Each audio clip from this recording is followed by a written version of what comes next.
Welcome back. Here's a question for you. When's the last time you got a shave? Well, that especially goes to the men.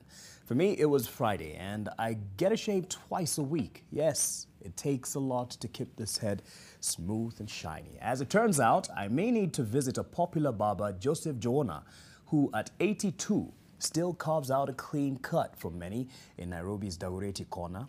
He has been at it for more than 50 years, and guess what? He is best at using the manual shavers, though he can still work with the new ones. NTV's George Kero visited Joanna to remind himself how it was done back in the day.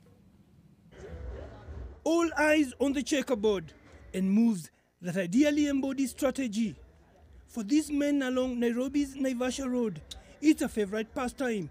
But strategy is one thing Joseph Njuguna, a barbershop at Dagoretti corner, would have some insight into. He owns a barbershop and has been shaving for more than 50 years. Na nilianza 1966 nikiwa na mashini ya mkono. Wale nilikuwa nanyoa wakaniambia nibadilishe. Nikabadilisha, sasa nikaendelea na hiyo mashini ya stima pamoja na ile mashini ya mkono. He uses the old manual model of shaving machines, which he says has its benefits. Na hii ya mkono haitumii stima, hiyo ndio ina customer yangu baada nimwambie enda ukae siku 2 ama siku 3 kabla stima kurudi ama masaa mawili. Sasa nikaendelea kumumaliza na hiyo mashini ya mkono. But not everyone is sold to the idea of the old man's old model of machine. So he has the option of modern machines. Vijana siku hizi hawataki hii ya mkono, wanataka hii ya stima. Wananiuliza hii ni nini? Lakini wasee wale walikuwa zamani, wale wanajua hii, wananiulizaga iko na ile mashini ya mkono ama iko na stima. Nikamwambia niko na sote. During my growing up nilikuwa nasikia babangu alikuwa ana mention hizi, so I got interested, nikakuja nikaona hiyo machine.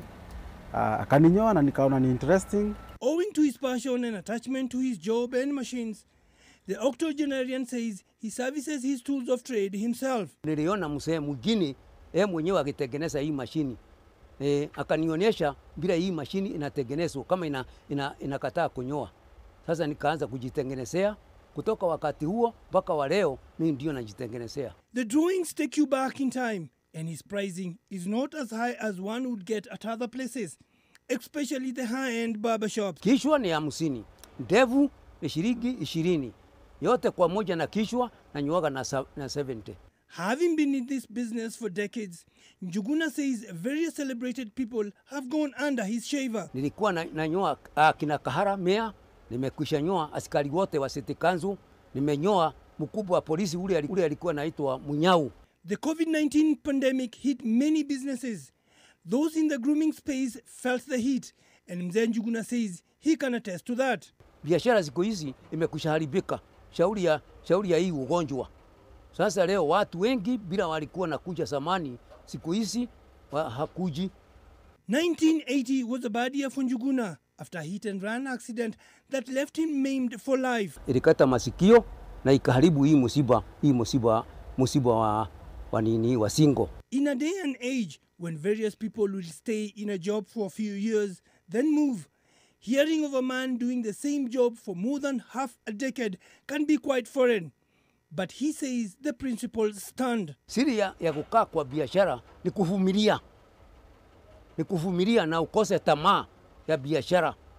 Ati ukiona customer umufanyie mzuri bila yeye mwenyewe anataka. Kesho akuje na arabu tena alete mwingine. Technology has made work easier, pushing many of the machines into oblivion.